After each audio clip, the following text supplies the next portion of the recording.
Good evening, and welcome to We the People, where we speak truth to power, tear the lid off of government lying, and let the chips fall where they may. Tonight, we're going to hold the CIA accountable. Here's Jerry Brown.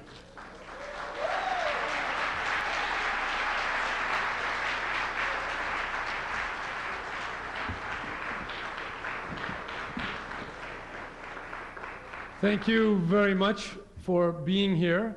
You've certainly heard a lot of these stories, but it's good to be here face to face to see some former government officials, agents who can talk about their own experience. It's good to be able to answer your own questions, and it's good to experience that there's more than just yourself who is interested, who are interested in what's happening in this country, really.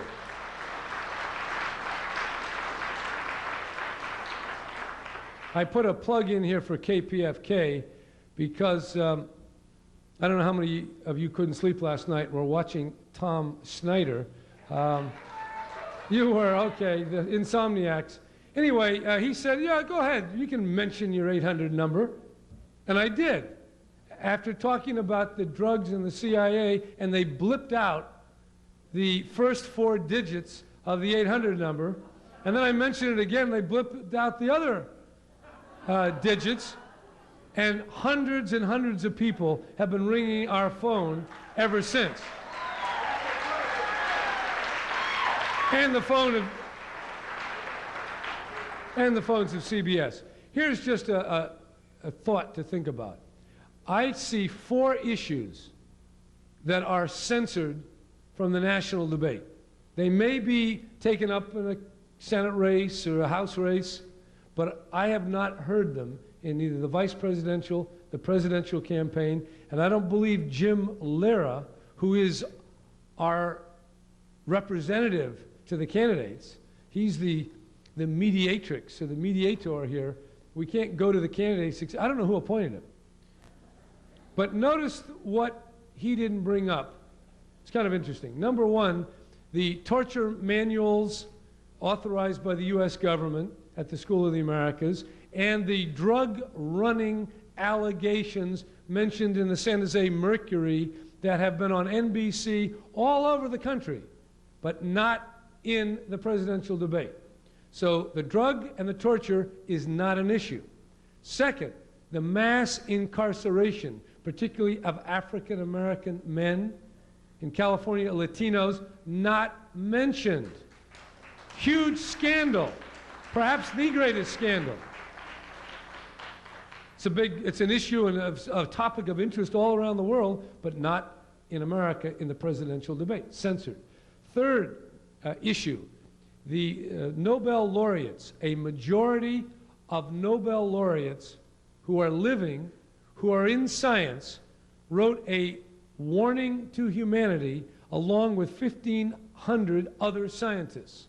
And they warned we got one or a couple of decades before human industrial activity, as now organized with the overconsumption, the overpopulation, devastates our life support system in an irreversible way. This is the majority, not only of Nobel laureates, scientists from 69 countries, and the national academies from 15 different nations. Censored.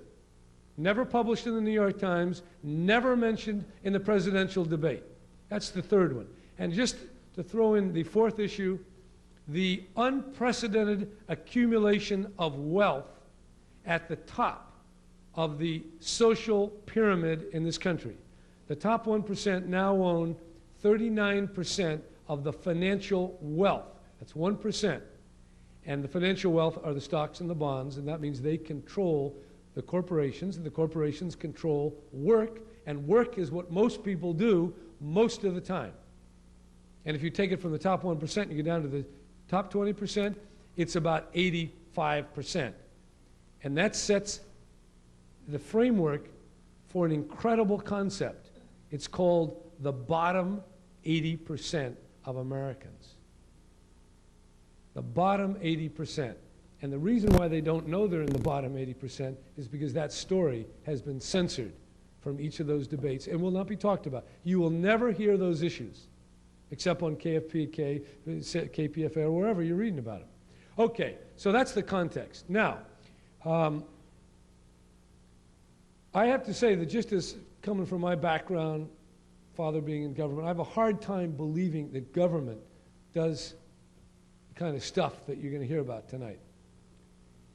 I mean, I know Warren Christopher. He's Secretary of State. I know Mickey Cantor. He was my campaign manager. I know Bob Rubin. He's the treasurer. He's worked for, I know all these people. And yet, somehow, with all the knowledge of the CIA, we know the killings in Guatemala and death squads in El Salvador. They always talk about these rogue people. All this stuff is known about. What is happening, when we heard about this drug story, the way I see it is the obsession with communism and the obsession with a certain form of American hegemony out in the world somewhere is such a powerful idea that it is more important in the minds of the people in charge than 3 million Asians, 55,000 Americans, 150,000 or more Guatemalans, and dope coming in. If you can kill millions of people on that idea, it is highly plausible, in fact almost trivial, to view the prospect of a few 100,000 or more American citizens being addicted to cocaine in the service of that great idea of stopping communism. I mean, after all, 30,000 Nicaraguans were killed for that idea. Well, on and on. So I think what they do is that idea is so powerful that they don't look at this. The government doesn't deal in drugs. The government deals in fighting communism, and the best people to fight what they call, quotes, communism, often are drug dealers.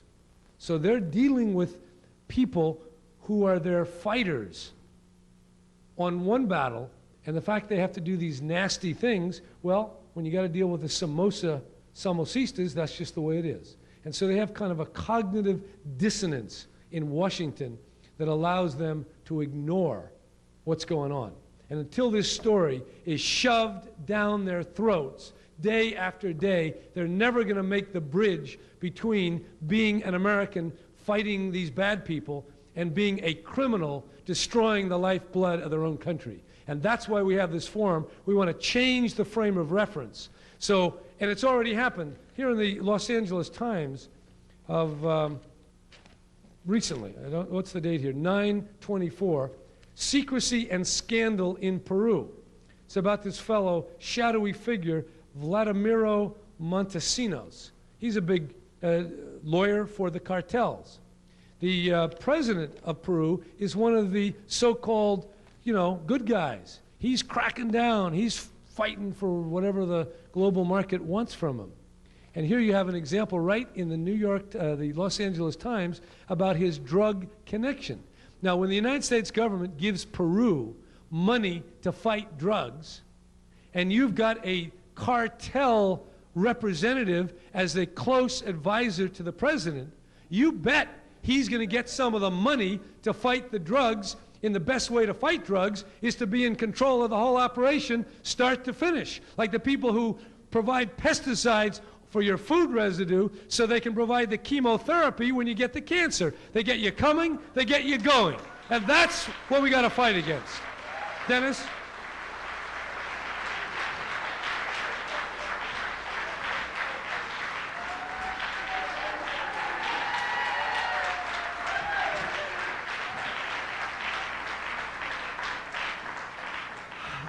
Let me again introduce myself. I am Dennis Bernstein. I'm a producer at KPFA Radio. Free speech. I do a program called Flashpoints. It's on every day from 5 o'clock. Tune in and help defend the program and the station. Thank you.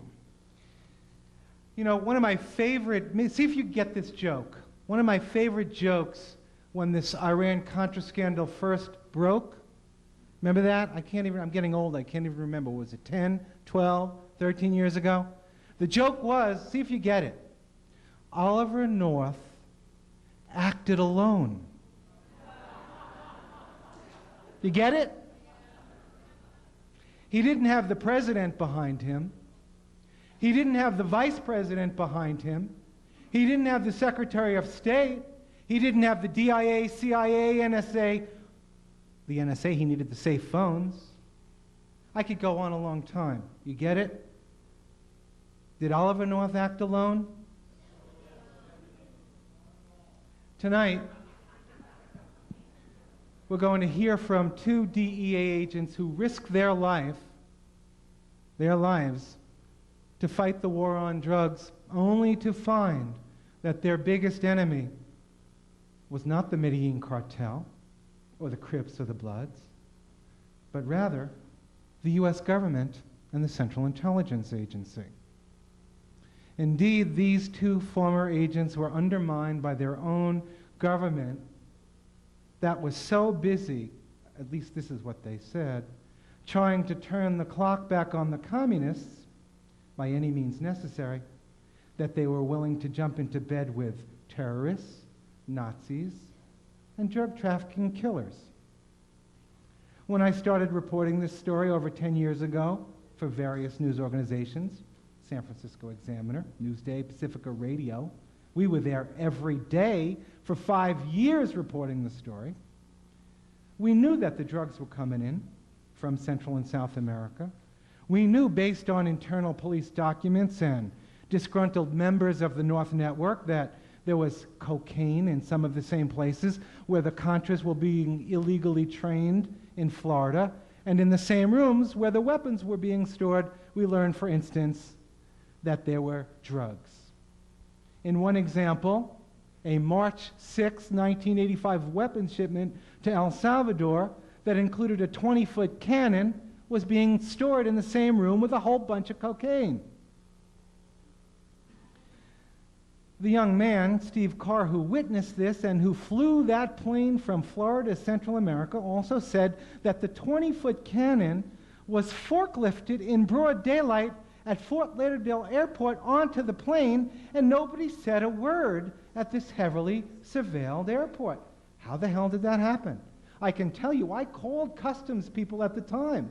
And you know what the guy said to me? He said, we'd have to hire everybody in America to unbox every box and to track every little suitcase. I said, but a 20-foot cannon forklifted onto a plane in broad daylight at Fort Lauderdale? He hung up. Steve Carr, who I wrote about extensively in May 1987 in Spin magazine, died, ironically, in the streets of L.A. of a cocaine overdose, only weeks before he was to testify before Congress and John Kerry about what he had seen at Ilopango Airport. We're going to hear a lot more about what he saw at Ilopango Airport from Celly Castillo in a little bit. And we would have learned about John Hull and his ranch with the secret airstrips, an American CIA conduit who was later indicted by the Costa Rican government for drug trafficking. There was extradition called for by the Costa Rican government. Guess what? The United States government didn't extradite John Hull. And questions still remain about Steve Carr's death. We knew the planes were coming in. We knew the drugs were coming in. But what we know now that we didn't know then is how big the operation was. And we know this because of our guests. And we know because of Gary Webb's courageous reporting that the pipeline was going right down to the Crips and the Bloods. Thank you, Gary Webb. Don't give up. Let me tell you something. He needs your support. Support him.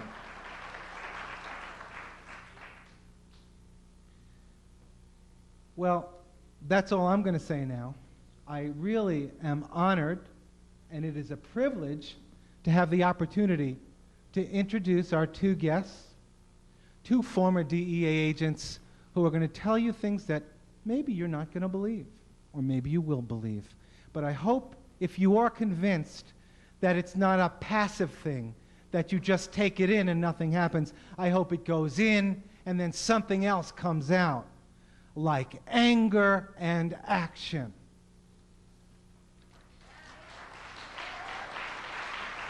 We're going to give you cards.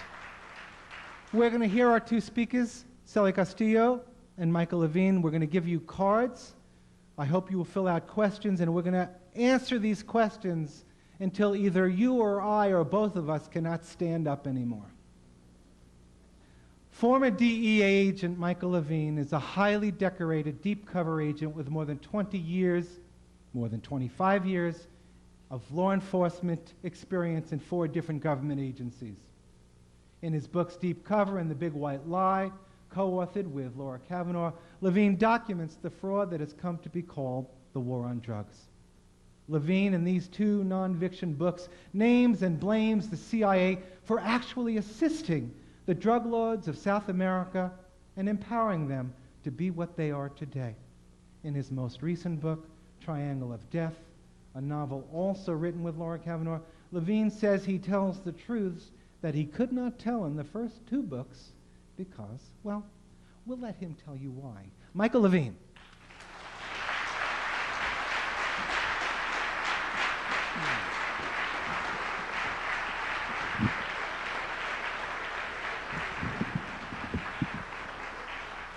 Thank you, thank you. I have to commend you on your courage. You know, I got a call from a DEA boss some time ago who said, "Hey, Levine, louder." I got a call some months ago from a DEA boss who said, "Levine, you're going to go up in a flash and a puff of smoke if you don't shut up."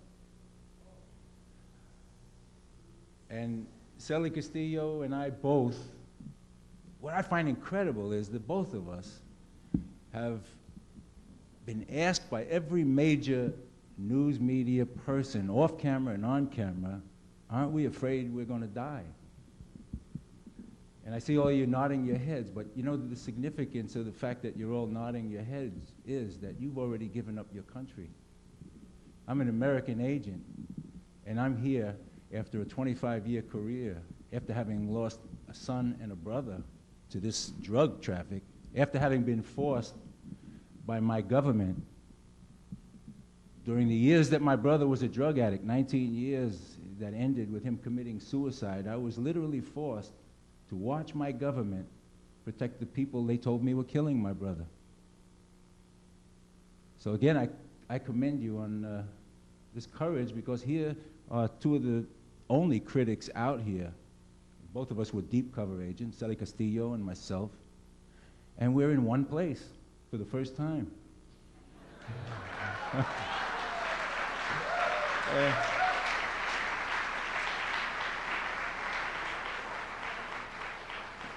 And you know these politicians and CIA agents play very dirty. They're desperate. Right now, for instance, the Republican Party is now spreading the word, believe it or not, that Newt Gingrich's uncle died in Auschwitz. They said he fell off a guard tower.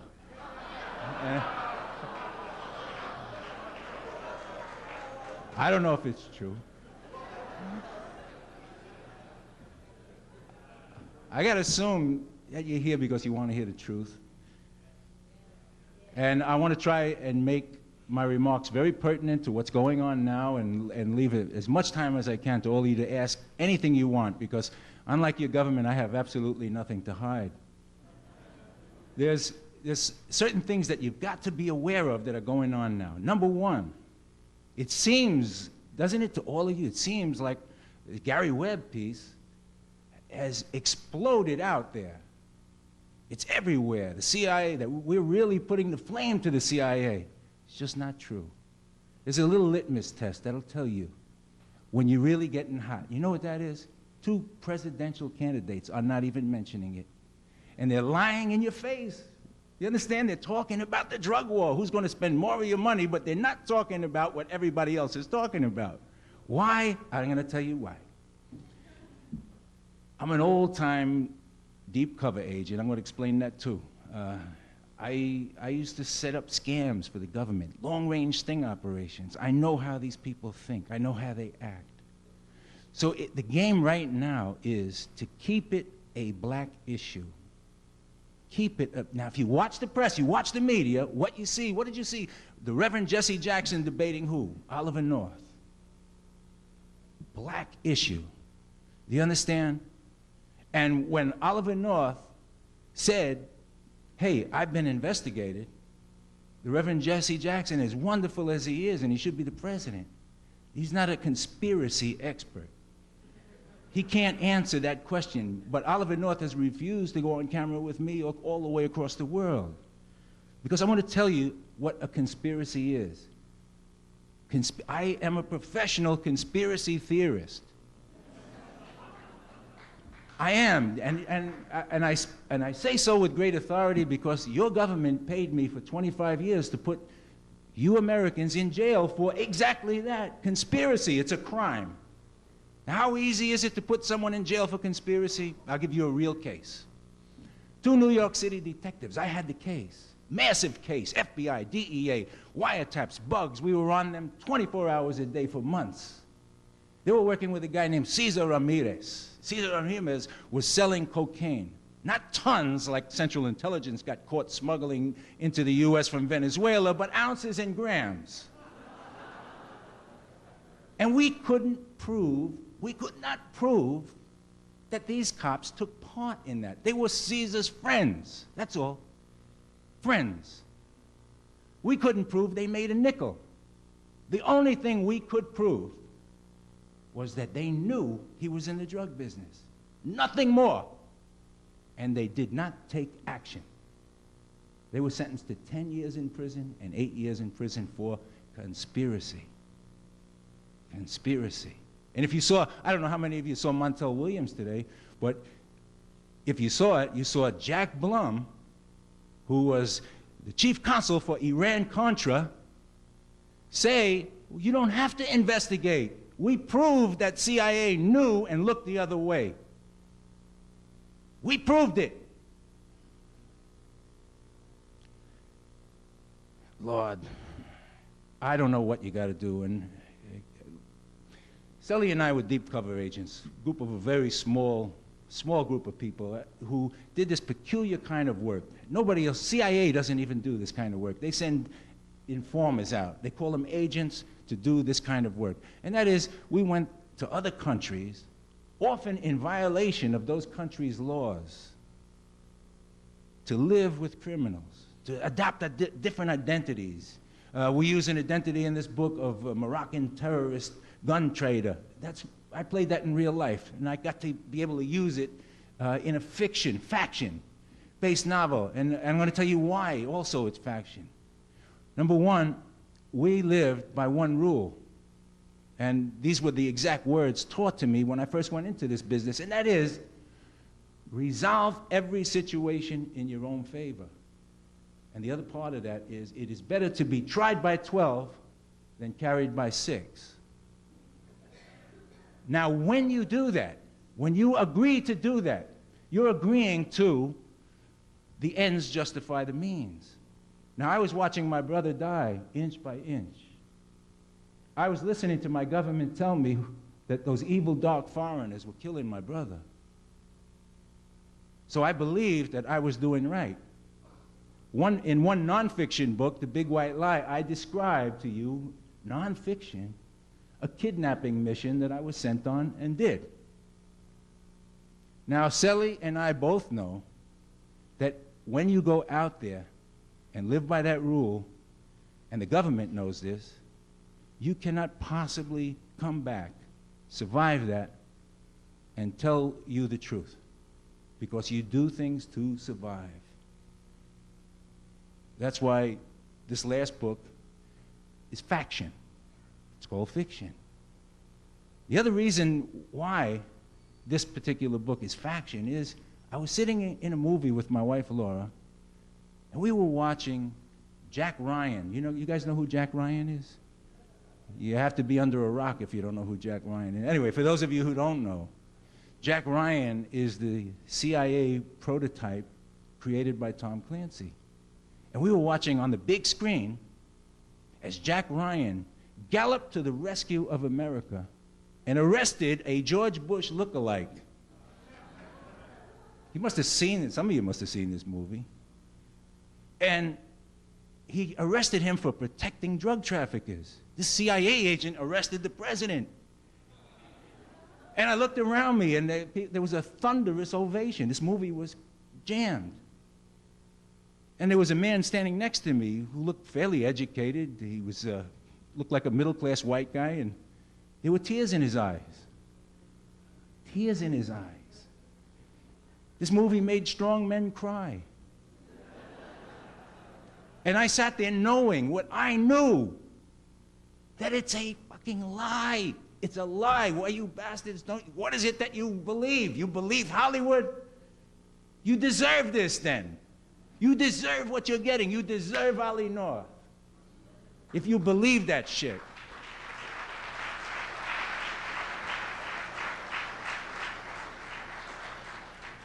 And I sat there in the movie and I flashed back over my life, my real life. And I'm going to go over this real life with its events very quickly.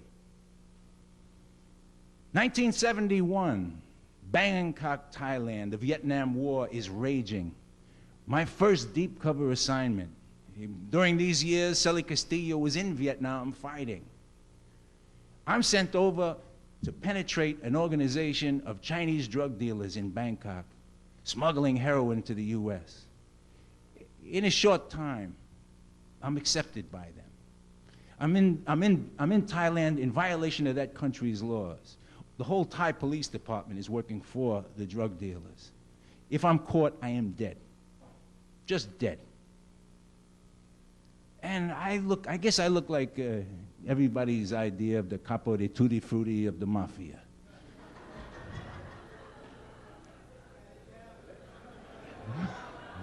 Says I got it down, yeah. I ought to lie to you, man. La gente latina están aquí, mi gente favorita. Yeah, right.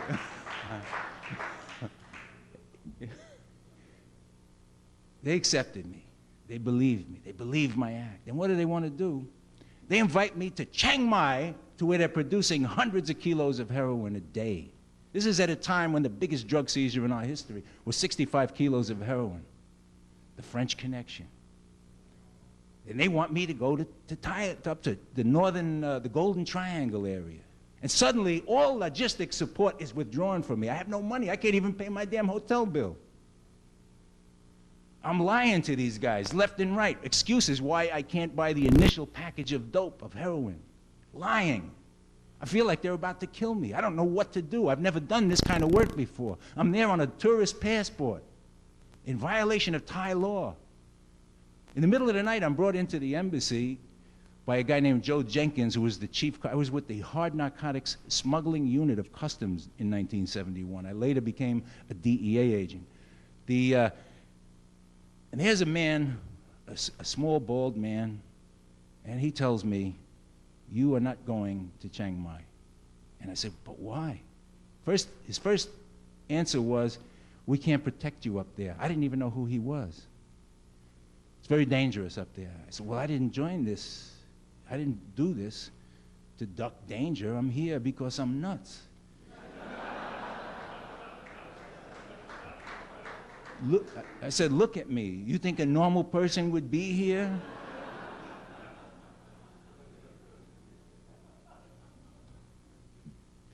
Don't you recognize an adrenaline junkie? Let me do my thing.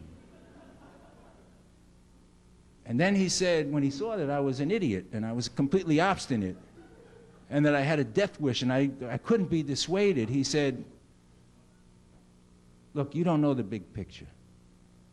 Our country has other priorities." Later, Joe Jenkins said, whispered to me as if he was speaking about God. He said, "That guy's CIA."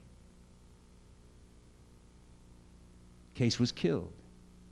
Later I found out, I go back to New York, and I get another case that goes back to the same source.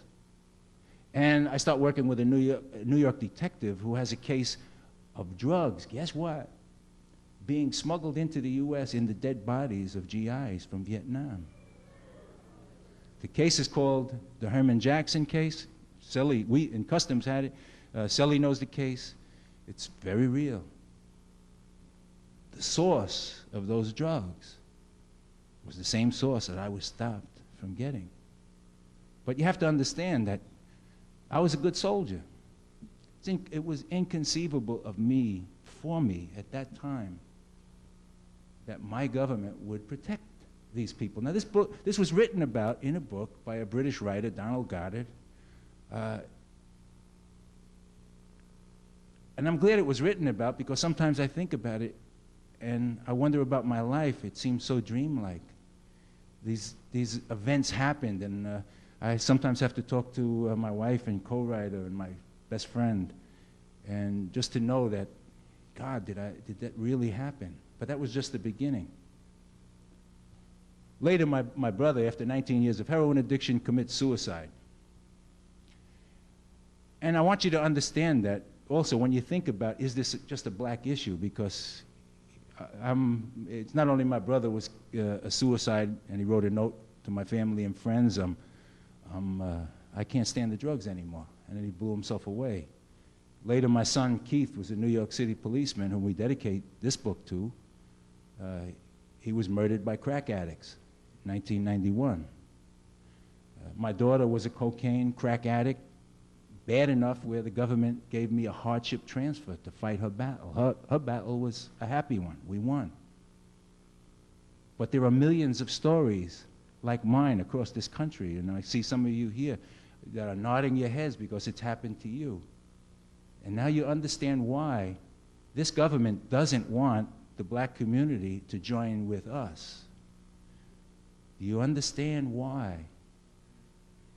What they want you to do, again, what they want the black community to do is make it a black issue, and when they stop making it a black issue and we join together as Americans and say, no, this is treason against all of us.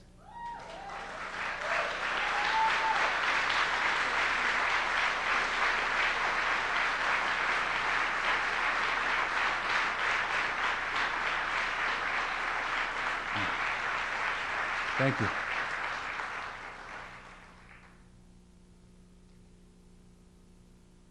The next thing that happens to me that's important, pertinent to a real investigation of Central Intelligence is that I'm sent to Buenos Aires, Argentina, and I'm made the country attaché. For a period of time, I was the senior U.S. law enforcement officer in the whole Southern Cone.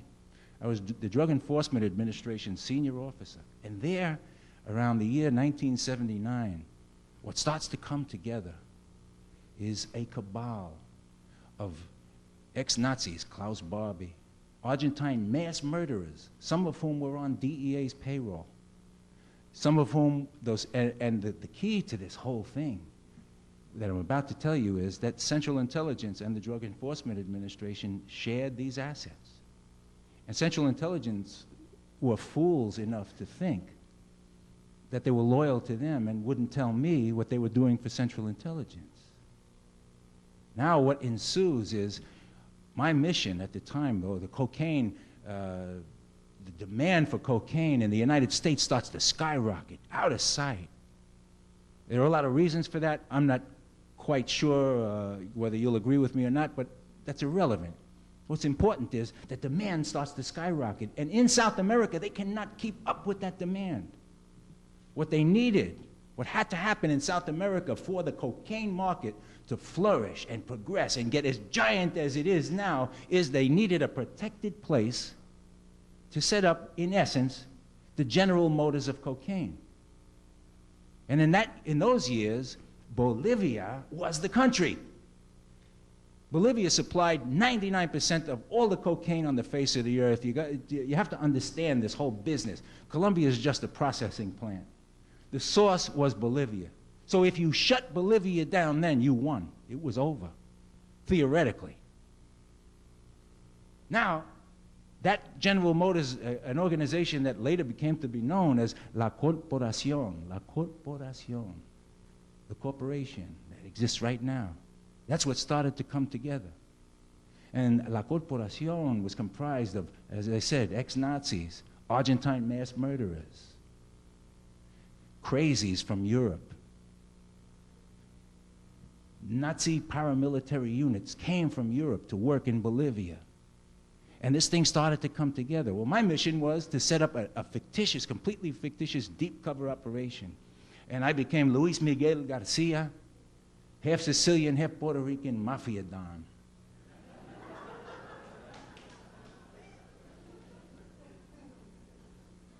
And I made a couple of very quick cases and worked my way right into La Corporación before they were really in power. And they bought our act. And we set up this elaborate sting that later was used as a basis for Scarface with what's his name, that little guy with the bad accent? Yeah, Pacino. And we were wildly successful. Again, one of the things I meant to tell you is that deep cover agents like Celly and myself and the other small group, we were always incredibly successful. No federal agency in this history was as successful as this small group of people.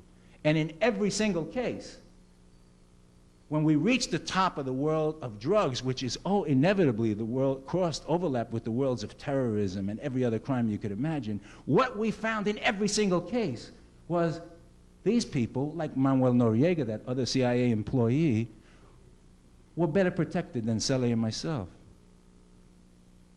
They were protected by Central Intelligence, our State Department, our Justice Department. I'll tell you about a case where all three ganged up on me. One case. Well, we were 100% successful. This very intricate sting operation ended with me paying $9 million to two very big drug dealers, then the biggest drug dealers in the world, Jose Roberto Gasser and Alfredo Cutucci Gutierrez, in Miami for the then biggest load of cocaine in our history. They walk out and are arrested with $9 million in drug money. The media ballyhoo went all over the world. Quietly, days later, the U.S. Attorney, Patrick Michael Sullivan, the man who later, ironically, prosecuted that other asset, Noriega, quietly released Jose Roberto Gasser. All charges dropped. I then in Argentina conduct my own investigation, find him and his father linked to Central Intelligence all the way back to the 60s. National security, get out of jail free card. At the same time, I busted a guy named John Clements, an out-of-work musician, 22 years old, on a tape recording. He said, I can bring him, referring to bringing a dope dealer to a meeting. John Clements got 30 years in prison. John Clements is still in prison now. It's your drug war. Now, I wrote about this in a book, The Big White Lie, and I thought, my God, people should march on Washington, but nothing happened. What does it take to get you guys just fighting mad? Later, I would go into a deep cover operation called Operation Trifecta. Again, we tried it. This time I changed my name. I think, I was Miguel Luis. Then I changed my name to Luis Miguel. Same role. Mega Mafia Don, half Sicilian, half Puerto Rican. And this deep cover team went to the jungles of Bolivia, went to Panama while Manuel Noriega was still working for CIA, and we dealt with people right under his control. Went to Mexico, and on camera, on video camera, I had the bodyguard of the then incoming president of Mexico. His name was Pablo Giron, and the incoming president of Mexico was Carlos Salinas de Gortari. And on camera, he and a grandson of an ex-president of Mexico rent me the whole Mexican army. 15 tons of cocaine. Where is this cocaine going? It's going from Bolivia through Mexico into Southern California. They rent me the whole Mexican army. $1 million a ton. And they tell me on camera that once Salinas de Gortari is elected, is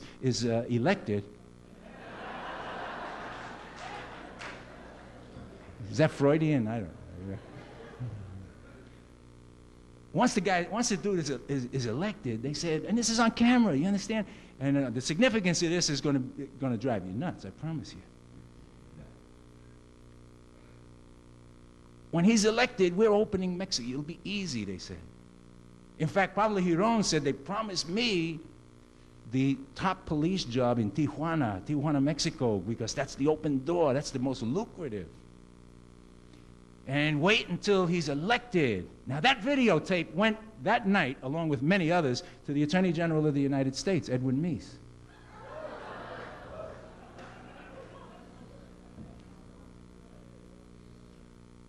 Edwin Meese,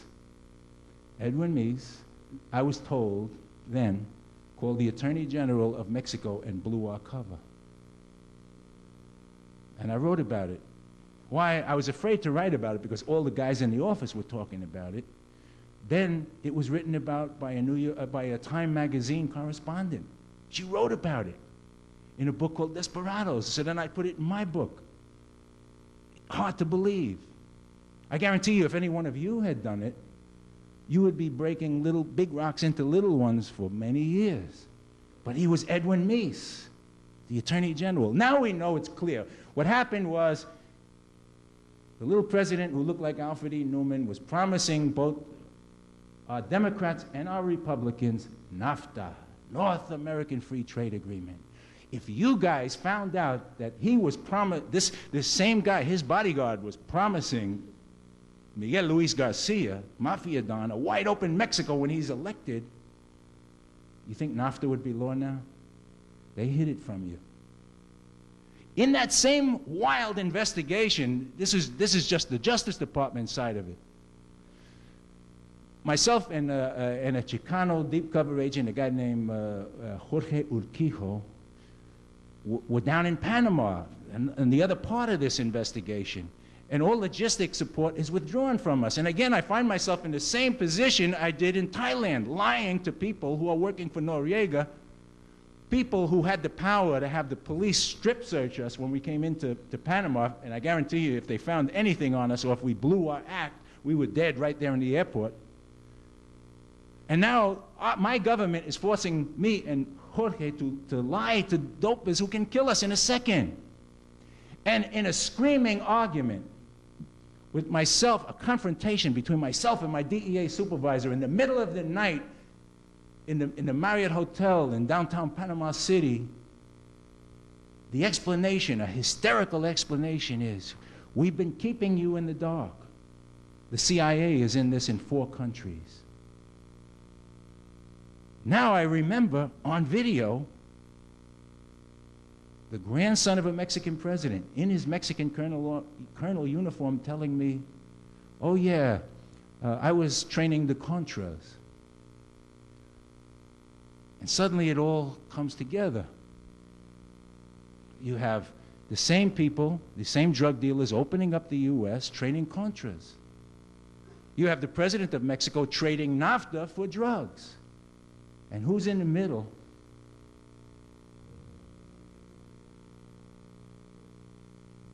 Where does it end, we wonder?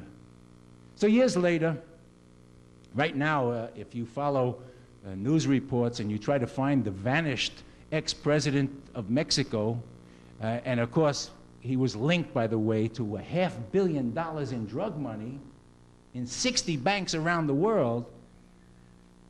And of course, it's never written about in the media. I picked it up off an Associated Press report myself. And the New York Times coverage made a joke out of it. They called him the Elvis of missing presidents. The spin was clear. It's a joke. But the truth is, as my sources tell me, he was a CIA asset all the time. And where does this missing president turn up in September 18th? He's a member of the board of directors of Dow Jones. Right in New York. Man linked to $500 million in drug money, right in New York all the time. And I just couldn't understand how the press could do this to us. You saw the press coverage of the San Jose Mercury piece. And by the way, what I meant to tell you guys, and I forgot, is off camera, if you saw Mr. Montel Williams' piece, before the show began, I was sitting next to Gary Webb. Next to Gary Webb, on his left, was a man, Joe Goulden, his name is. He's a spokesman for accuracy in media. Very right-wing. And before the camera started rolling, he leans over to Gary Webb and says, we found out a few things about you. There's going to be a great piece about you in 3 days. Gary Webb says, great. He says, no, you're not going to think it's great. You're not going to like it at all. And I leaned over and said, Gary, the guy's trying to rattle you. And Gary said, he's doing a pretty good job. Later, my wonderful wife, Laura Kavanaugh, who's like the best undercover agent I've ever met in my life, you know, we're in a limo. They put us in a limo with this guy, Joe Goulden, and in 2 minutes, Laura has wheedled out of him that he's ex-CIA. Stand up.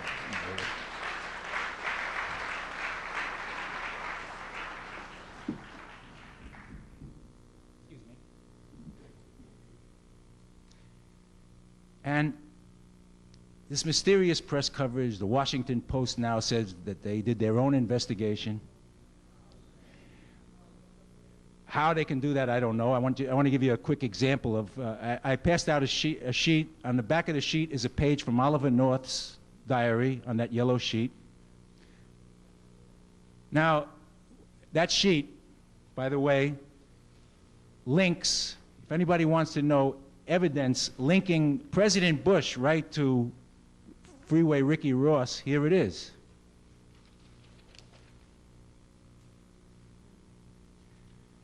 Now this page was put together after 2 attempts by Ollie North at censoring it, he and his attorneys. So it's a composite of two attempts to hide information.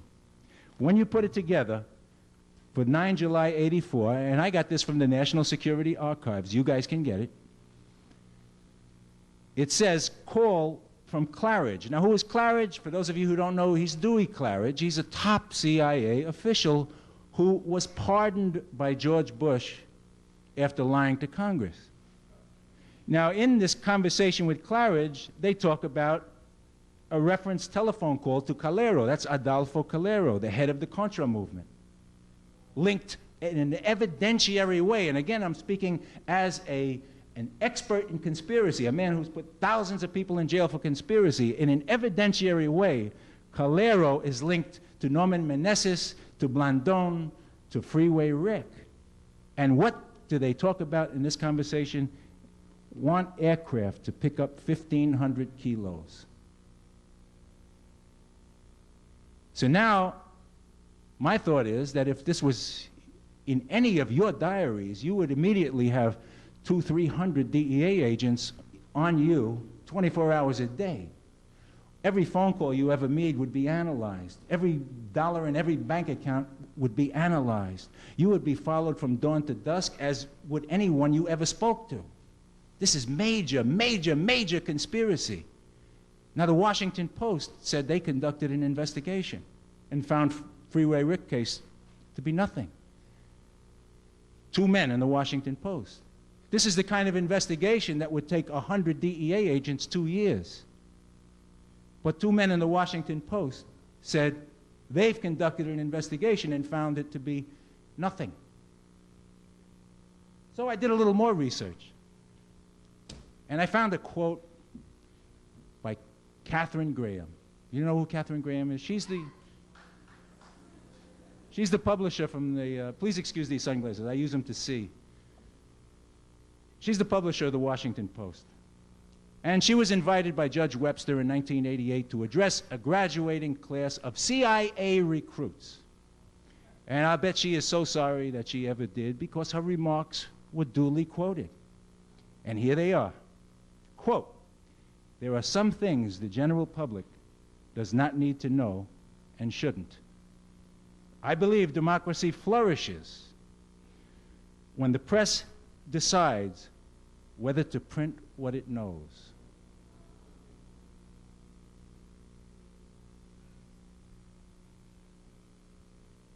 That explains a lot. And when you combine that with John Deutsch, the head of Central Intelligence, refusing to stop the practice of press as a CIA cover, it makes you sit back and say, who the hell can we believe? And I, again, and I'm speaking for my dead son, Keith Richard Levine, and my dead brother, am not going to stop talking until this issue really explodes.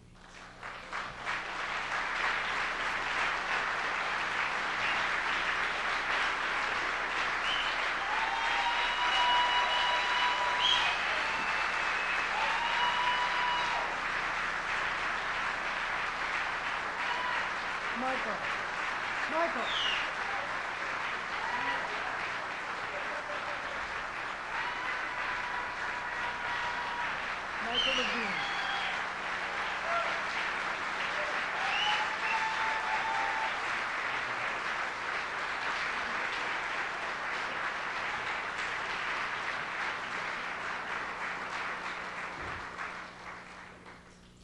One of the many reasons I come here and do this is because it's so much cheaper than talking to a psychiatrist.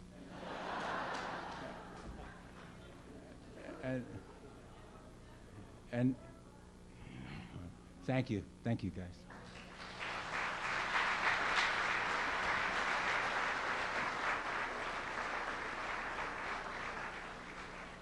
By the way, Michael Levine mentioned the Washington Post writer, the hit piece on Gary Webb, the unprecedented 4,000-word piece on the cover naming Webb and the Mercury News.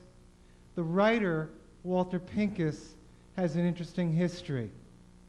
What I found most interesting is a February 18th, 1967 article by Walter Pincus, Washington Post writer, that appeared in the San Jose Mercury News, in which the title is called "How I Traveled Abroad on a CIA Subsidy." So we don't have to talk about him. He identifies himself at that time as a CIA asset. Imagine. Is he still on the payroll? Probably not. It's probably the Washington Post that's on a stipend.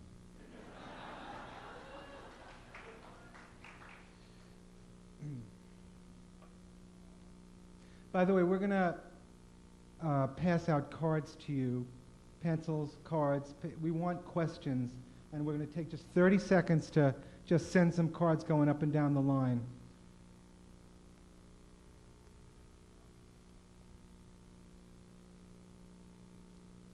It takes a lot of courage to speak up with this kind of experience, because as you can imagine, a lot of people don't want these two men to be speaking about their experiences. Celly Castillo, the third, is a highly decorated former law enforcement officer and DEA agent who was assigned to El Salvador, Guatemala, Costa Rica, and Belize between 1985 and 1990. What he discovered in El Salvador at Ilopango Airport is both astonishing and extremely troubling. What happened when he tried to tell the truth, tell the world about his discovery, is just as troubling. Castillo wrote a book about his experiences called Powder Burns. He's going to be adding a chapter to that book soon, and you should keep your eyes open for that. But we have him here right now to talk about those experiences, and we are very happy to have him here, alive and well, and speaking truth to power. Please give him a warm welcome.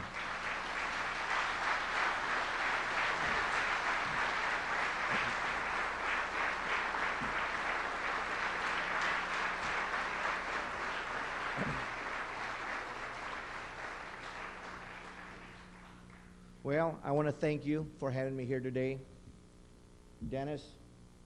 And to start off with what Mr. Brown was saying a while ago about Peru.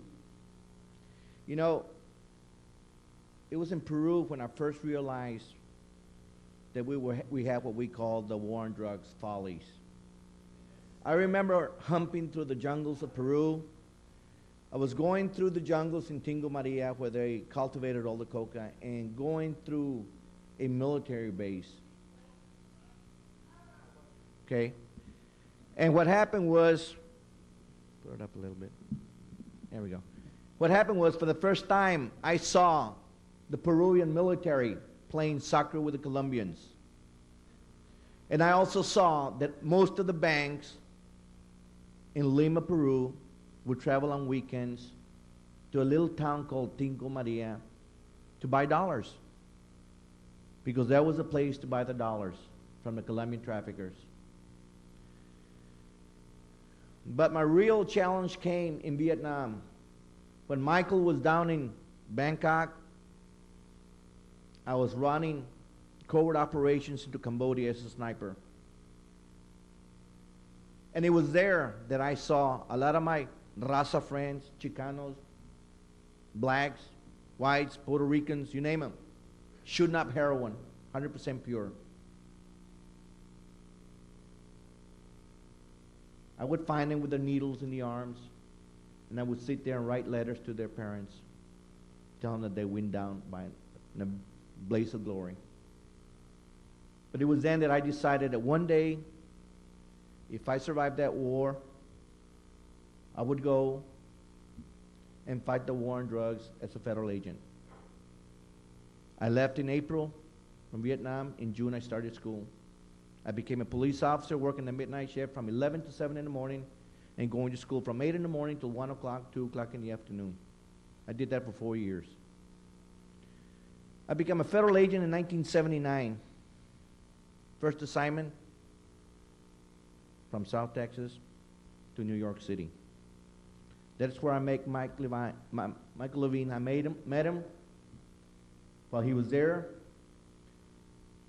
In a sense, I could feel that the government was pressuring me to quit. They didn't want minorities in there. But it backfired. I got hooked up with an excellent undercover agent, and we built big cases and did good. In 1984, the jungles were calling again. This time it was Peru. I did that for about a year and a half. And then, what really broke my heart, in 1985, I got assigned to Guatemala City, where we had 2 agents that covered 4 countries. And I was the agent that covered El Salvador. And when I arrived in Guatemala, my contractor said, you're going to be covering El Salvador. But be careful. There's a covert operation being run by Oliver North. It's out of the White House, and we have intelligence that they're involved in narcotics trafficking. I said, how can it be? We had just lost Quique Camarena in Mexico. As it turned out that the people who actually tortured him and killed him were CIA assets. 60 Minutes is trying to do a story on that right now. How could it be, I said, that one arm of the government is out there fighting the war on drugs while the other arm is sleeping with the cartels? Remember when I say this. When I mention Contras, CIA. Always has been, and always will be. Felix Rodriguez, Oliver North, Secor, whole bunch of people. Mike was talking about Vietnam, the body bags coming back with heroin. Oliver North, Secor, and Felix Rodriguez, Vietnam. Same people in El Salvador now. Same people, same operation, different country. January 14, 1986, New DC, Christian Democrat Party comes into Guatemala for the first time in a very long time. I'm at the ambassador's residence, celebrating the democracy. Here comes then Vice President George Bush. He comes up to me and says, what's your job description? What do you do here? Well, I'm a federal narcotics agent, DEA, conducting international narcotics investigations. And I'm also the agent that's covering El Salvador. And you know, there's something funny going on with the Contras at Ilopango. He shakes my hand, doesn't say one word, and leaves. That same afternoon, he meets with Adolfo Calero, Oliver North, the Ambassador Piedra, at what we call the bubble at the U.S. Embassy. So it doesn't take a rocket scientist to figure out what they were talking about. Early part of 1986, I get a cable from Sandy Gonzalez, Cuban agent, very good friend of mine. He's in Costa Rica. Says, Celly, we have reliable information that the Contras involved in narcotics trafficking. Check out hangars 4 and 5. That's where the dope's going. Well, guess what?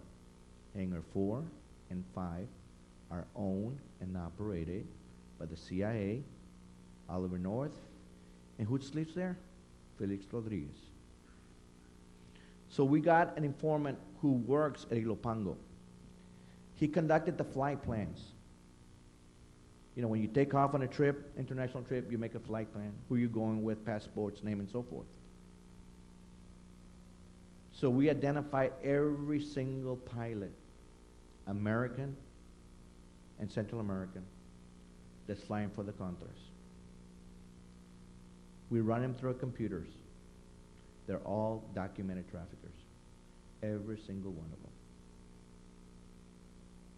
The CIA is now trying to get a U.S. visa for Carlos Alberto Amador, Contra pilot, documented in 6 DEA files. Then we have, I go to the U.S. ambassador. I go to the CIA. What's going on? CIA agent by the name of Randy Capister. Said, what do you think you're doing? Running names in the computers and reports to Washington that the Contras are involved in narcotics trafficking. Out of his own mouth, he tells me, what else you want us to do? Congress cut aid to the Contras in 83, 84 for human rights violations. The only way we're going to do is sleep with the cartels to make money. And they did. They slept with them. We had an American at Ilopango Airport, a civilian known as Wally. Wally did not work for the U.S. Embassy, did not work for the CIA, did not work for the Mill Group commander. But we had information that this guy was involved in narcotics trafficking.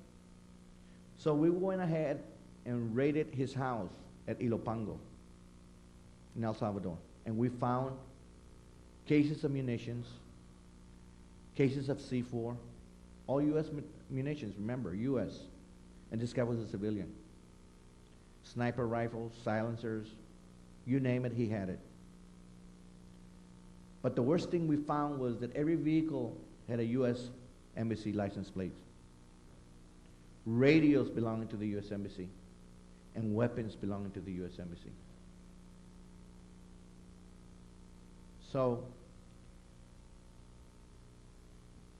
we took him out. He comes into the embassy, storming, and threatens the ambassador that if he goes down, everybody else goes down.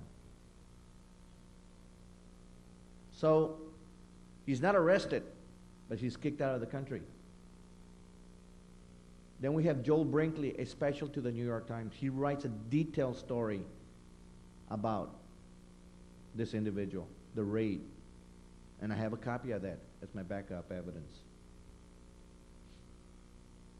A couple of weeks ago, I went to the archives. And there, I found a top secret interview they did on him. Lawrence Walsh did. Got his name.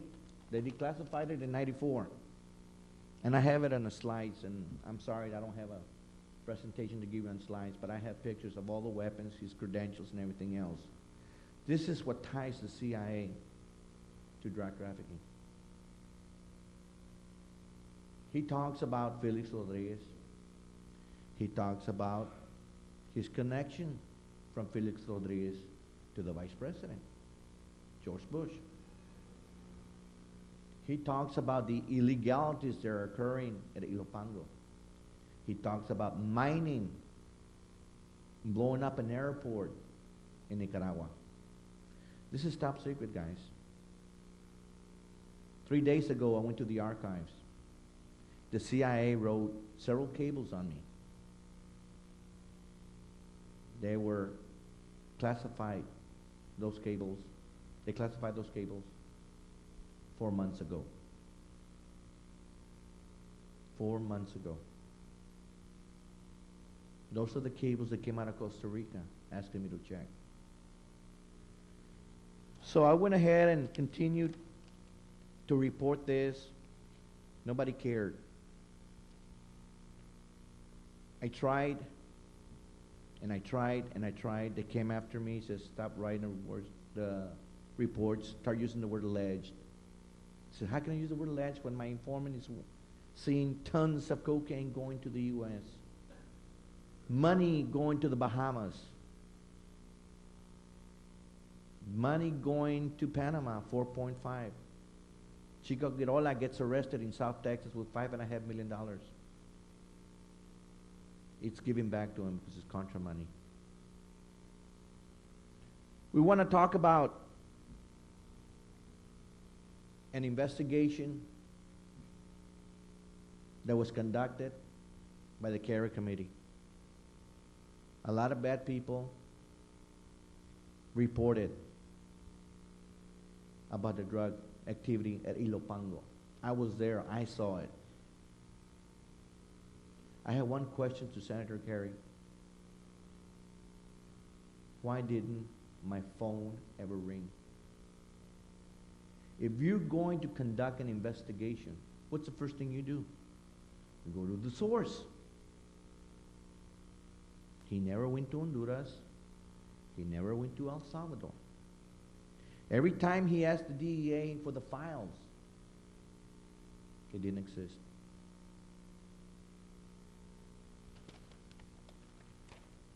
At the archives, I just found this. My files do exist. Walsh's people make copies of all my files. And when they finish their investigation, they put it in bulky 2316. I went out there 3 days ago. Mr. Castillo, we do have your files. We have that bulky. But we haven't researched it yet. Which means what? Which means they don't know if they're going to classify them or release them. Chances are they're not, because I asked the DEA for them in 1993, and they cited the Privacy Act law. So those are the files I wrote. And I'm not asking for anybody else's files. University of Maryland wrote an article about me 3 weeks ago. I lecture up there for about a day. They called the DEA. Castillo's never worked for us. Never, ever worked for us. So, this is to the extent of the cover-up that's continuing. Same people I worked in El Salvador with the CIA, the same people I work with in Guatemala. The U.S. government trained the death squads in Guatemala. I documented it. President Clinton requested the Intelligence Oversight Board to conduct an investigation to see if any of our agents were involved in the atrocities. He did. And for the first time ever, they do admit that our agents were involved in that. But what they failed to do was, there were other cases that should have been investigated and they weren't. So I responded to the IOB and says, Mr. President, you forgot these cases. CIA agents were there. DEA agents were there. The girls were tortured, murdered, raped, dismembered, and thrown into the ocean. You got to remember, in Guatemala, you have over 1,000 people that die and disappear from the face of the earth every year. but it took an American to get killed. Michael Levine, before somebody tried to do something about it. And what we need for you guys to write to your congressman. Let's get an open records act, like the JFK files. We don't care who killed them. We'll probably never know. But what we need to find out is who is lying, who is covering this up. Because you know why you people are out here today? Because now it's 1 out of 4 in the family that some way, shape, or form is involved with drugs. I broke my story in 1994 with Dennis Bernstein. Nobody came. Same evidence, same everything. A month ago, I was with Dick Gregory, black comedian, in Washington. He says, Celly, come on down. Let's tell our story. So we went up there to the Marriott and we held a press conference. We had a room about this size. We had over 50 cameras. Every major news media was there. People, over 200 reporters. And Dick says to me, you know, Celly, I've been in this movement for 40 years. I have never seen anything like this. And everybody wanted to know what was my part of the story of the Mercury, San Jose Mercury story. The only part I had in that story was all the drugs left from Ilopango. Did you know that there's a 1991 case on Oliver North by the DEA for smuggling weapons into the Philippines with no narcotics traffickers? This is the guy that ran for U.S. Senate. This is the guy who had $49 million to run for U.S. Senate. He had money to run for president. I did a 3-week tour in Virginia. Went to town meetings, radio talk shows, and I told the people who Oliver North was. And this is what we need to do now. Not let it forget it. Let's not forget this.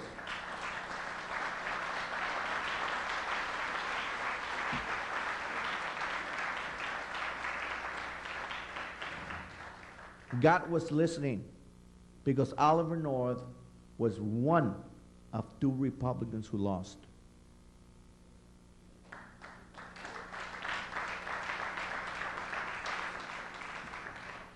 There's a tape, and as far as I'm concerned, is the best documented tape that's ever been done on the Iran-Contra.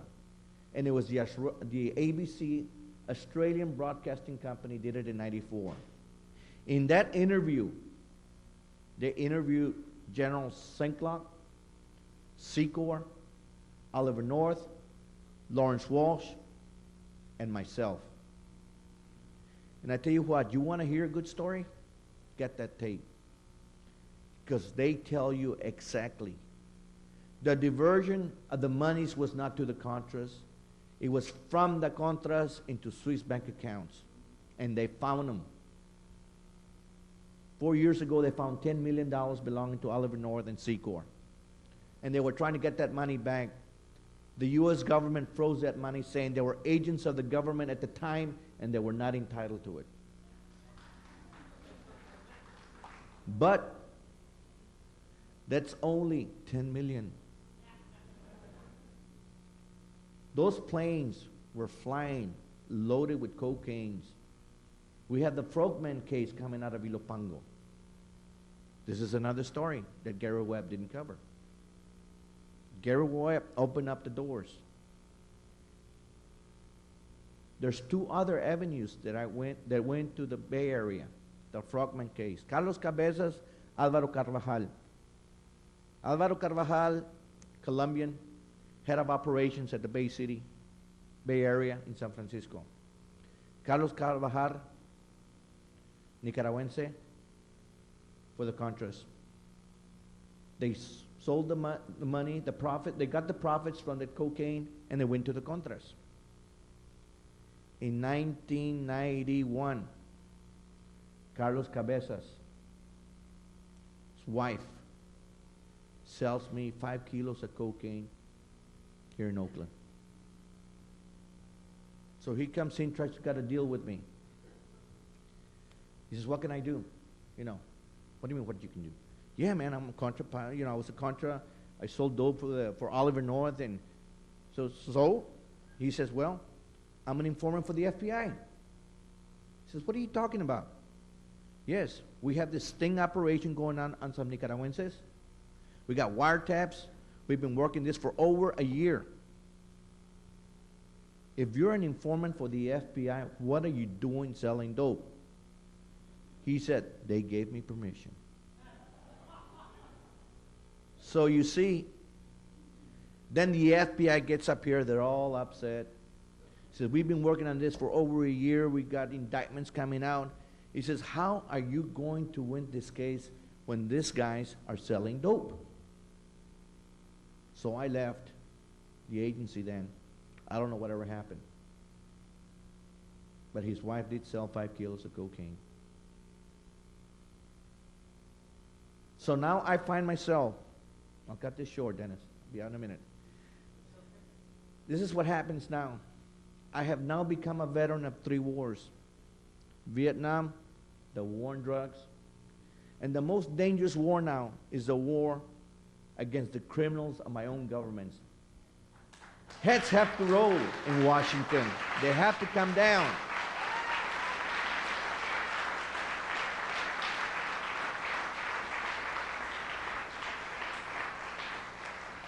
So I will now let you go, and I'll tell you this little statement quotation is, where I was born and where and how I have lived is not important.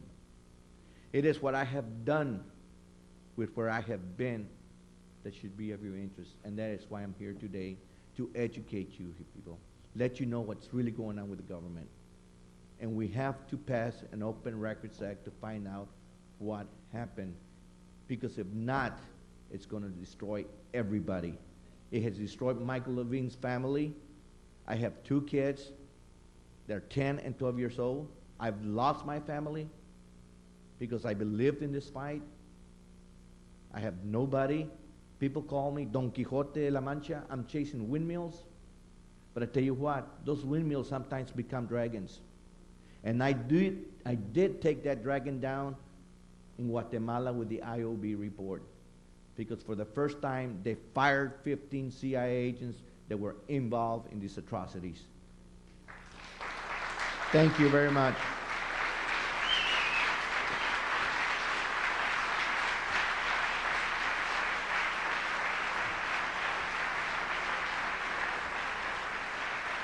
Celly Castillo.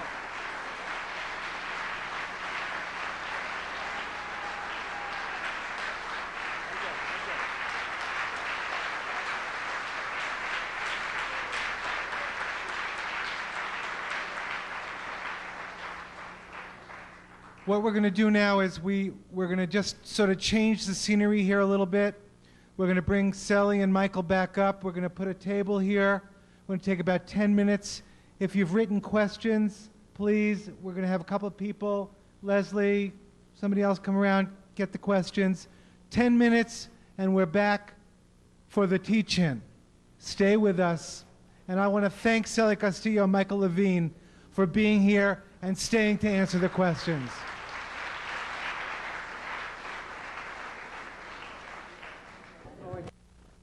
Okay, I'll call you again. I have a question about the doping and police on the car. Okay, great. Which is it? Right there. One in pencil. Oh, I don't know. I just scanned it. There it is. Check, check. Yeah. No, that's not it. I don't know. I just scanned it. Call me again.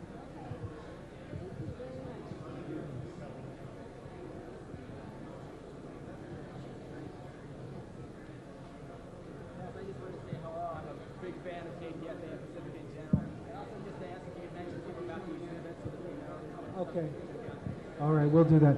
Okay, we are back. Is there a mic next to you? Everybody gets a mic?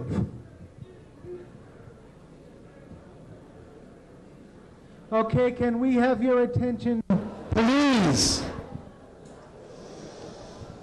Come on, folks. Órale. We've got enough cards to be here until tomorrow morning. We're not going to get to all these, but some of them are repeats. We'll do the best we can. And if somebody could start that tape over there, I'd appreciate that.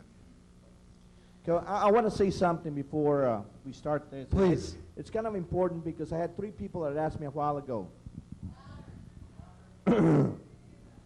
One of the questions I've been asked a while ago while I was standing out here was, why is the war on drugs such a failure? And a lot of people cannot tell me, and I don't know if any one of you, and if you do, please raise your hand. Nobody can tell me why we have more drugs today in the U.S.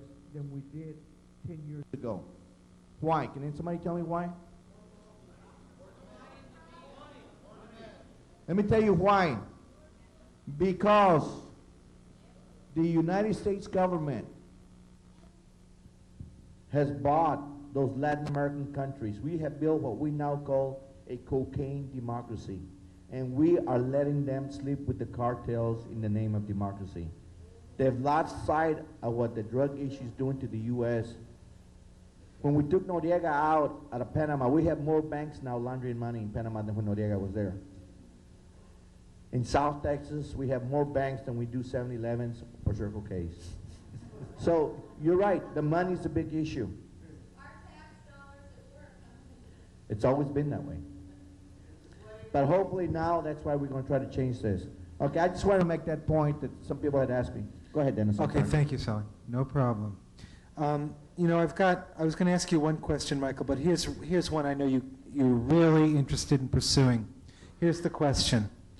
As an African American, I fear that the demands for hearings will be too narrowly framed and therefore easily dismissed. And she says, I don't believe we were targeted, but merely expendable. How do we avoid this trap? The first thing that you have to do is step back and just listen to what you just heard tonight. You heard 2 men who are in the business of testifying and putting Americans in jail. Between us, we probably put 10,000 people. I don't know. The government gave me credit for 3,000 when a British writer was writing a book about me. I think it was more like 4,000 or 5,000 people I put in jail.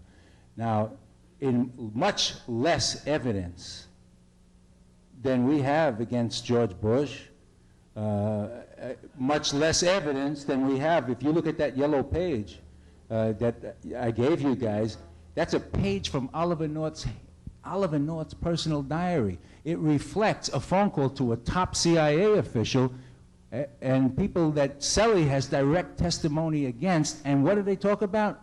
Aircraft needed for 1,500 kilos. Take a look yourself. That's Oliver North's handwriting on that page. That's known in court as evidence. You don't need a congressional hearing. You don't need a Senate.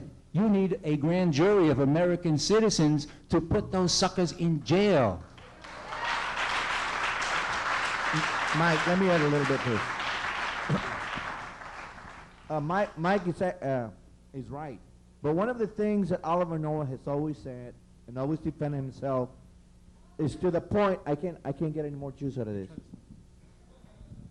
One of the other things is he says, yes, that's my handwriting, and yes, it was information I was receiving on drugs, and I was writing it down, and I was giving it to the DEA.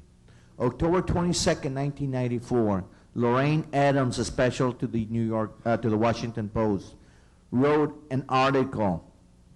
The DEA denied ever receiving any information from Oliver North. Okay. And when you ask Oliver North who he told, he doesn't remember. Now, if Oliver North was a walking around American who couldn't drag down a president of the United States with him, that lie is evidence. It's called false negative, or false denial.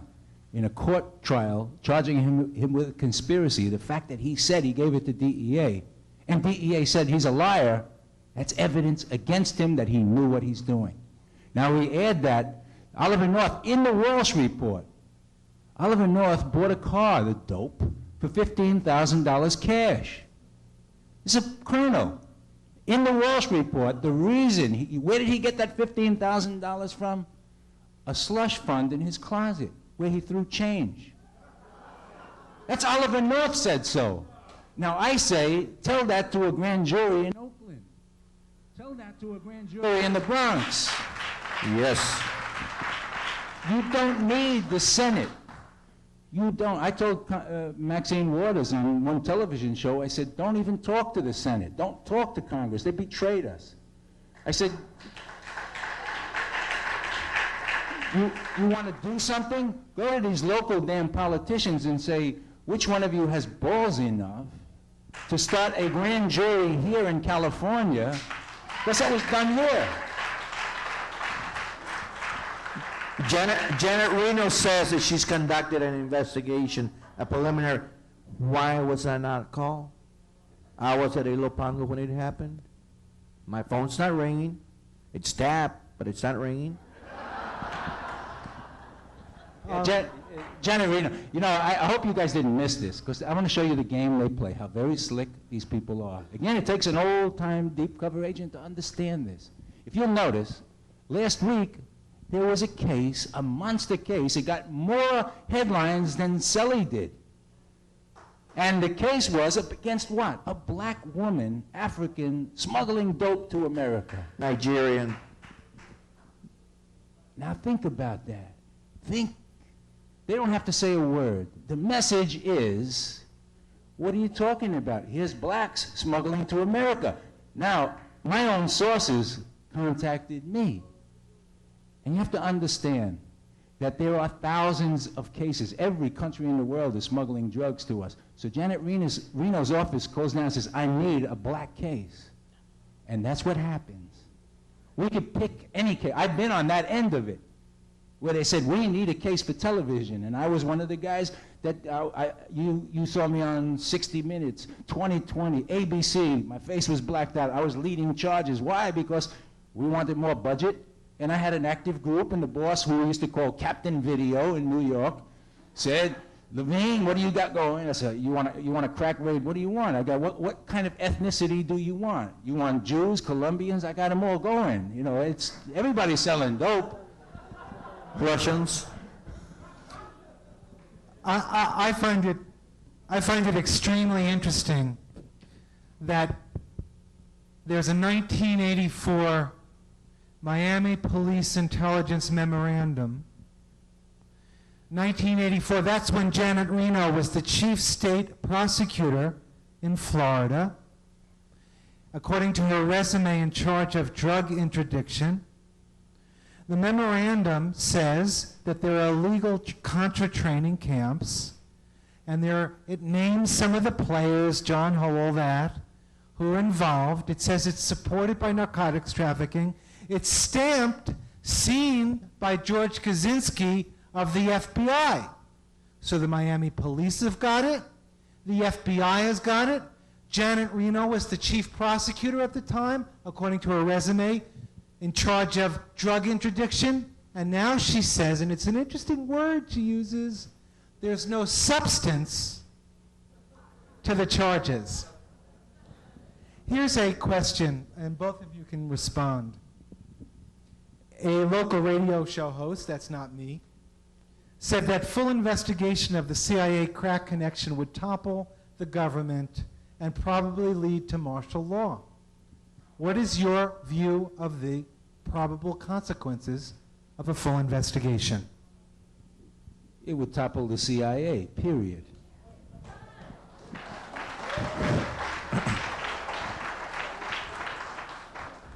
You know, one of the things that's why I tied the Contras and the CIA as one is because we, the United States government, have the best intelligence in the world. How could all these drugs come into the United States and the CIA not know about it? Seriously. You know, we bought El Salvador. We paid $1.5 million a day for the past 15 years. We could have won that war a long time ago, but that was our training grounds. Guatemala, the same thing.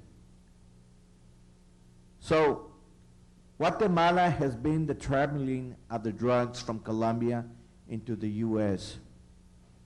Abrigo was just convicted for smuggling cocaine with the Gulf cartel from Colombia to Guatemala, to Mexico, to the U.S.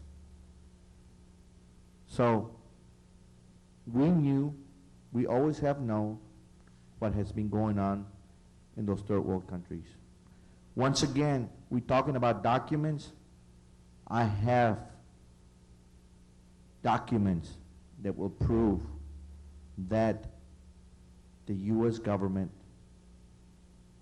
knew that top-level officials in the Guatemalan government were documented traffickers. But in the name of cocaine democracy, we turned the other way. That's a fact. You know, the thing about it is we don't have to prove anything because if you watch like Montel Williams today, you saw Jack Blum, chief counsel for Iran-Contra committee, one of the guys who investigated this, who said you don't have to prove it. We found it. CIA did look the other way at drug trafficking. Period. He said it today. What's the sense of proving it? There's a man that said so. Senator John Kerry said, our covert agencies have converted themselves to channels for drugs, but nobody went to jail. See, that's the trick. I mean, you could say it, but nobody went. And then he said, we as a people are complicitous in drugs. What the hell is he talking? We? What do you mean we? Well, the man was so terrified of CIA that he wouldn't even say CIA. Covert agencies. We, as a people, are complicit. Well, you're a bullshitter. You're a punk. You're a coward. You understand? And now there was I hate these guys. I just hate them. You know. Now listen. They lie. You know. I don't know. I guess. You know, I grew up in the South Bronx, and some people just need a beating. But Now, it's a very interesting thing, John Kerry. Michael Levine is talking about John Kerry and Jack Blum. Jack Blum was John Kerry's chief investigator, Kerry International Committee on Narcotics and International Terrorism. That was one Iran-Contra investigating committee. The other, bigger one, chaired, you remember Lee Hamilton, Daniel Inouye, Senate House. They picked as their chief investigator a man by the name of Tom Polgar. He was their #1 investigator. His job before he got that job, a little while before, was that he was CIA station chief in Vietnam. So he went from CIA station chief, you know, lying, the embassy is on fire, and Polgar is saying, we're winning the war. He investigated the CIA-Contra drug connection, and you know what he found? Here's a question. Oh, by the way, John Kerry is now running for Senate. He's going to lose to William Weld. William Weld, here's the the reason Kerry's going to lose is because he kept his mouth shut. William Weld led the cover-up for the Justice Department. He was given all the material under Ed Meese. He didn't investigate. Instead, what he did is ran for governor of Massachusetts, and now he's going to kick Kerry's butt because Kerry shut his mouth and was a good boy. Here's a question for you guys. Explain why you're both still alive. Well, as I said before, that very question, asking that question, tells you you've already lost America. Because we're both highly decorated agents. Between us, we've given damn near 40, 50 years of our lives to this. And if you think that and everybody does, off camera, I'm telling you, even Geraldo Rivera said, how come you're still alive? We've lost our country.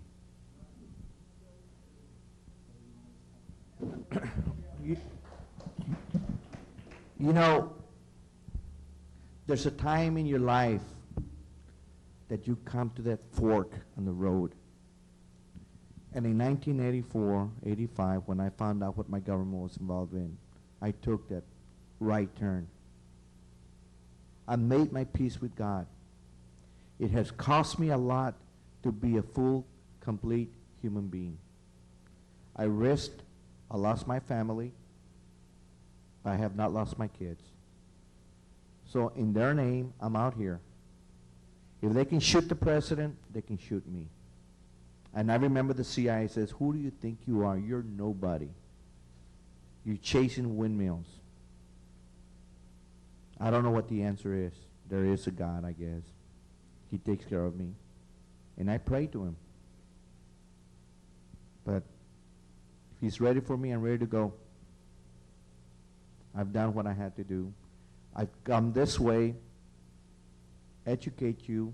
Now it's up to you to go out there and help this, because if you don't, you're going to be hurting yourself, because it's home now, guys. This is real. It's home. And I go out to the universities and I educate those kids up there, and I tell them, you are our last chance. You are the leaders of this country.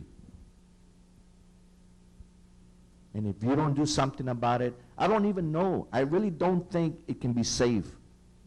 But we can't lose hope, because it's hit home now. It's all about money. You go out, you meet somebody. They don't ask you what you do for a living. How much do you make? How many gold cards you got? We got to go back to values. We have to.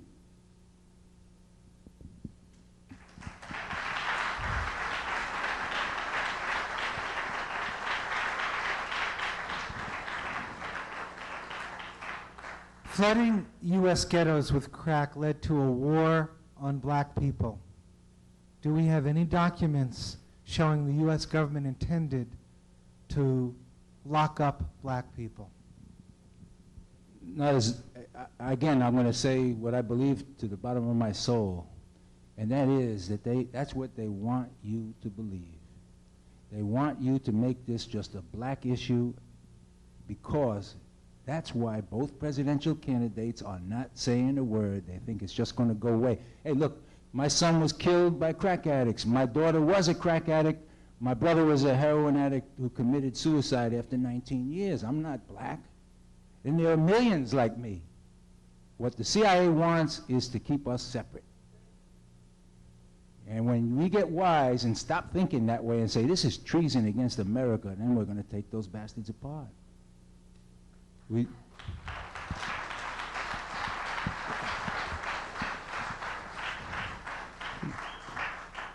know, I remember going back to 1980, my first assignment. I was the first Chicano, Raza, going to New York City to work up there. And there wasn't a Mexican-American community there. But you know, it affects everybody. I was down here at the mission buying heroin, coke, black tar, coke, everybody. I used to drive up to Eureka on weekends to do Mexican heroin up there. So it's not black. Remember one thing, money is green and coke is white, and it does not discriminate. My attorney died, was murdered last year because of coke. He was a brilliant attorney. But it's hitting everybody, the doctors, nurses, teachers, everybody. So this is not a black issue. And we gotta be there now. We have to hold our hands, join together, because if we don't, we're gonna end up killing ourselves, which we have started already. Think about the imagery. You know, it's odd that we wrote this book, Faction, and the plot is a CIA plot to smuggle dope into the streets of America, but a drug 10 times worse than crack cocaine. And the CIA agent we created who would make Jack Ryan vomit is a guy named Forrest Gregg. And get what the reason is. And it kind of jives with everything that's going on. Think, army-sized black street gangs, fed with hundreds and hundreds of millions in crack and cocaine money, but also something else, because the court records tell you something else. They're also given hand grenades, military weapons. Now, what do you got? You have a specter, and it's happening, it's coming alive right now. You have a specter that has the American people running to who? CIA, FBI, and saying, take whatever constitutional rights you need, and they're taking them. They're like firemen who are starting their own fire. They don't have a Cold War anymore, but they got a huge budget and they got no justification. So let's scare the shit out of America and get more power. And in the words of Oliver North, what a neat idea. In 1987, maybe Celly, you want to take the first shot at this. In 1987, or either one, U.S. Army Colonel Wagelstein outlined a strategy for labeling Latin American insurgents and revolutionaries like Shining Path as narco-terrorists. You want to comment on this? Well, you know, I got to tell you a little bit about my background. A lot of you don't know. I'm a very patriotic person. My father is very patriotic. My father was ambushed in the Philippines, shot 6 times. He's 100% disabled. I'm the only son in my family. He said, son, you're going to Vietnam. You're going to pay your dues like everybody else, like a Castillo has always done. So I went and I paid my dues. I lost my uncle in the war. My point is, people have now labeled me as a comunista. But you know what? Like I said a while ago, I was out there and I saw poor people, Sendero Luminoso, Shining Path, the Zapatistas in Chiapas. They have no choice. That's the biggest state in Mexico, and it's the poorest. So what do you call it? I mean, do you identify him as what you want to identify him, or as what the press calls him? You know, it's no target. We don't target anybody. They're used like everybody else. Mike, you want to say something about Mexico? Celly and I, you know, we came from 2 different worlds to be in this. I talk a little bit about it. My father was a loan shark. And breaking the legs. Yeah, that's why when I used to work undercover, I would use as much reality as I could, you know. And I talk about my father, so I gradually got the nickname from the dopers. They called me El Tiburón, the shark, because my father was a loan shark, you know. But in real life, my dad, he abandoned us in the South Bronx when I was 8, and then he left the city. I never saw him again from the time I was 13 until I was in my 20s, and Dad gave me a legacy. He said, as one of the few gifts, in quotes, that he gave me, he said, son, I want to tell you something. He says, when a guy beats the shit out of you, he gets his dinner off you. So you got to get your breakfast. You got to hurt him. Because he understands, son, in life, if you let somebody get their dinner off you and you don't get your breakfast, they're always going to get their dinner off you. So somewhere along the line in my career, when I was in South America and CIA was doing a number on me, I heard Dad's voice. Son, they're getting their dinner off you.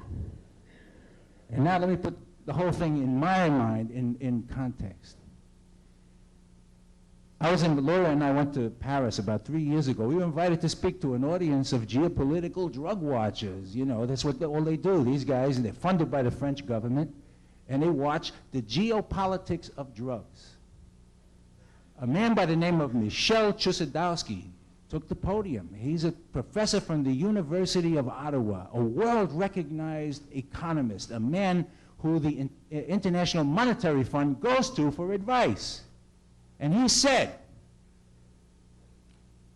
the global drug economy is now the 2nd biggest on the face of the earth, measured at $500 billion globally.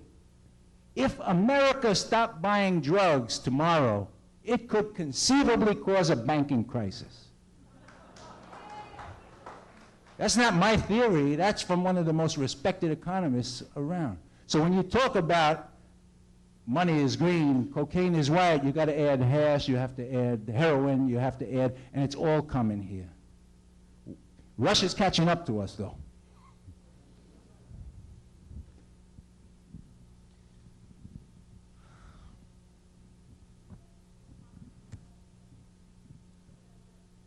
I'm sorry, what?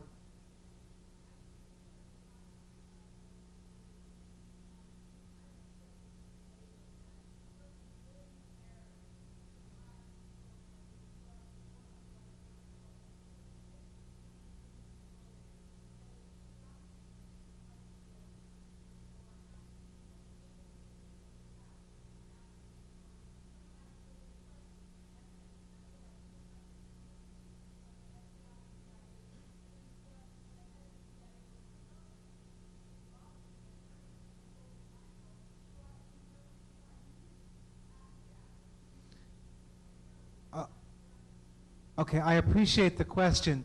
But let me say what the question said, okay? It's really hard for, let me say what the question said. The question said, was there any documentation?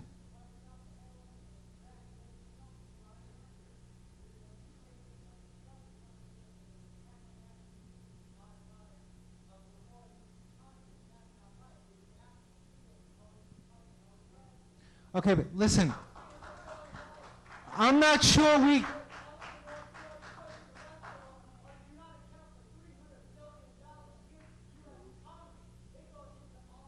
Okay, thank you. Thank you very much. Thank you very much. Okay, thank you. Thanks. Thanks. Thanks. The question that was asked, and it's a very important one, and I hope you'll hear, I'll help you hear the nuance. Okay. The question was, what is the documentation? Is there any documentation? Do we have any of the documents that show that?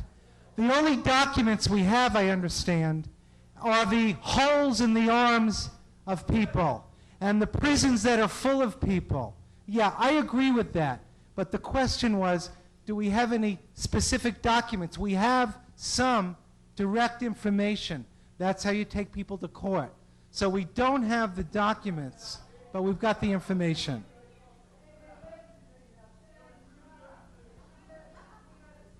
Next question. Next question.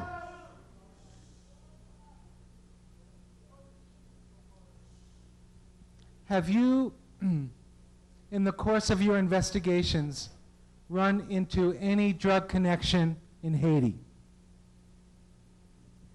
Well, the only one I have on the drug connection from Haiti was George Morales, the big Colombian trafficker. They took I think it was C-123 from Haiti into Ilopango. He donated it to the Contras. And of course, George Morales was the biggest Colombian trafficker working for the CIA. And he testified before the Kerry committee. So that's the only tie I have from Haiti. But you got to remember, it's not only Haiti, it's Puerto Rico, Dominicans, donde quiera. They were flying everywhere, from Belize to Costa Rica to everywhere. So it's all there. It's the basin. You know, we bought those countries. We elected those presidents. Remember that. And when Noriega failed to play with us, we took him out. And now we have more banks in Panama laundering money than when Noriega was there. That's a fact. Mike? Haiti? Well, if you didn't blink, there was a story in national media about a DEA agent who documented CIA-controlled government trafficking in cocaine, and the first thing they did is ship his butt out of Haiti. That's right. And that we have the document on. In fact, the DEA agent got death threats on his personal phone in the embassy by people who were trained, funded, and supported by the CIA. That's an interesting story. Yeah, and the only way these people could find his unlisted, protected phone number was through the CIA, these murderers. Michael Levine, you must have had, I guess both of you can respond to this, you must have made many friends in the DEA during your years working there. Have you spoken to old DEA friends who are still in there to ask them to speak out? What do they say? Yeah, there was an edict. When I wrote Deep Cover, first thing that happened was an edict went out from on high in the Drug Enforcement Administration. There will be no contact with Mike Levine. No contact. Immediately what happened was more people in DEA contacted me than ever did during my career. and, and they still do. And I'm a lot cheaper than a psychiatrist, because they don't know what to do. They're caught. It's a very frightening thing. A lot of them want to come forward. Let me give you the kind of thing that happens. 1993, I go on Good Morning America. I'm talking about the charges in Big White Lie in October. A day later, they trot out Admiral Stansfield Turner, who was the head of CIA when I was in South America, and he's to the story of Big White Lie is the sabotage of the drug war by CIA. Well, Admiral Stansfield Turner gets up, and the first thing he says is he didn't read the book. Well, then you can't question him about specifics, because they know, number one, I have never lost a case, never. I'm one of their best. They told the New York Times in '86, I'm one of their best. It was a wonderful favor they did, because my wife read the article and I met her. Now, they want to take it. Now, Turner just simply said CIA would never do that. End of story. And that was the final word. I could not come back and argue that. Well, 3 weeks later, and I'm going to answer the question, CIA was caught red-handed smuggling a ton of cocaine into the United States. They were on 60 Minutes. Out of Venezuela. Out of Venezuela, that bastion of communism, right? Here comes a ton of cocaine into the U.S. And on 60 Minutes, you saw Judge Bonner, the head of DEA, face the camera and say, it's drug smuggling, nothing else. So you got them red-handed, they're caught. You had a DEA agent woman who tried to tell the truth. They attacked her. They assaulted. Celly was partially a witness to some of this. Laura and I flew out here to California to talk to her, and she told me specifically Central Intelligence came to her with a wacky idea, a suspicious idea, to smuggle a ton of cocaine into the U.S. for intelligence purposes. Intelligence. That's like dropping a nuclear weapon on New York to see how many people it kills. It's bizarre. And she told them, don't you dare do it. They did it anyway. That's felony drug smuggling, life in prison. They were caught by a customs agent. The CIA agent quickly became an ex-CIA agent. Now, you don't get fired for smuggling drugs. You're supposed to get life in prison, a ton of cocaine. Now, had Celly and I been able to arrest this dude, I promise you we would have sweated his butt so bad we would have 1,000 names, because the CIA guys give up pretty easy. You know, it was my experience and Jack Ryan are two different experiences. There was a legendary CIA agent, and an agent is not an officer of the government. He's an informer they call an agent. His name was Peter Orloff. He was one of their best in Eastern Europe. And he described the CIA. He said, they are fraternity boys with guns and no honor. And that's my experience. And when fraternity boys with guns and no honor smuggle drugs, they belong in jail with Freeway Rick.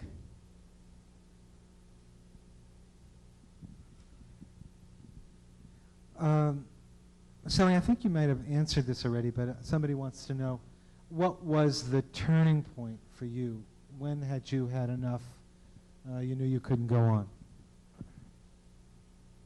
Well, I remember, like I said, the CIA telling me that I wasn't going to make a difference.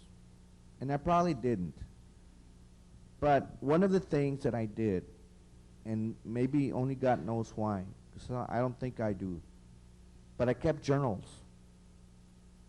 I kept journals every year. At the end of the day, I would sit down and I would write down. You know, I put my life out there. I don't know when. I think I was in shock in '84, in '85. But at the end, this is when I decided I wanted no more with the agency. Right here, in this area, in Oakland, I did an undercover deal by myself with a DEA fugitive. We weren't even supposed to deal with him. If he's a fugitive, you arrest him, take him down. But the San Francisco office wanted some statistics. So I bought 8 ounces of heroin, 11 ounces of coke from these Mexicans. I went up there, drove up in my Mercedes, and there are 2 guys there. They come up to me. They had 45s with them. I'm by myself. So they showed me the heroin and they showed me the coke.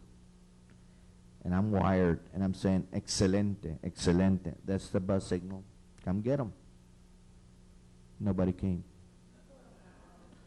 So I said, shit.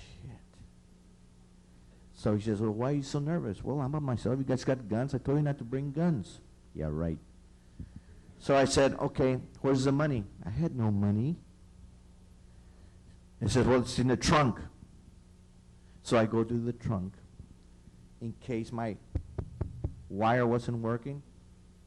When I opened the trunk, visual, single, the dope's there. Come get him. Nobody came. So I had my gym bag, and I knew it. I just knew then and there that I was being set up by my government. So what I did was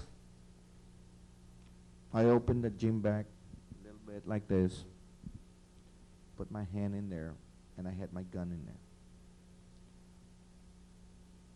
Was there a round in the chamber? God, I couldn't remember. So I said, well, this is what we call a Mexican standoff. 3 Mexicans dealing dope. So I go in there, and the guy, for some reason or another, is figuring this out. He says, there's something wrong here. So I start picking up. I didn't even take my gun out of the bag, the whole bag up like this with the gun. And I was getting ready to shoot him, and he went back, and he went for his gun. And when he did that, the door of the van next to us opened, and 20,000 agents jumped out. And the guy said, I knew you were a cop. I was going to kill you. They had jumped on me. Because he was a fugitive. So I got in my car. I went to the San Francisco office, got an empty box, and I put everything in there. 15 guys are sitting there and looking at me. He says, what are you doing? He says, I'm out of here. He says, I don't have a career. I've lost my family, and I'm not going to lose my kids. My kids need me in Texas. So I packed everything up, and I left. That's when it hit me. I was out of there. I didn't care. All my life, I wanted to be a federal agent, and that was the worst day of my life when I had to turn in my credentials and my gun. Because I believed in my country. I was above and beyond. I survived 2 helicopter accidents, 1 airplane accident in Central America. But I wanted to go home, and I left. 6 months later, I retired. So I don't know, when it hit me, but I knew, I felt like Frank Serpico, that I was going to get killed.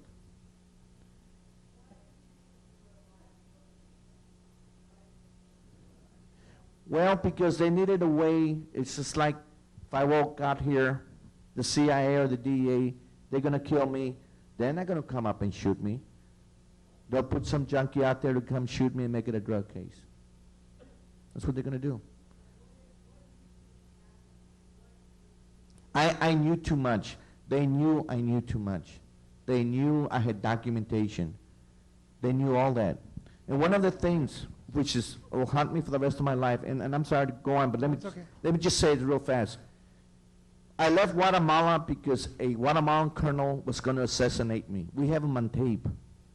He was going to assassinate me in Salvador and blame it on the guerrillas. It's on tape.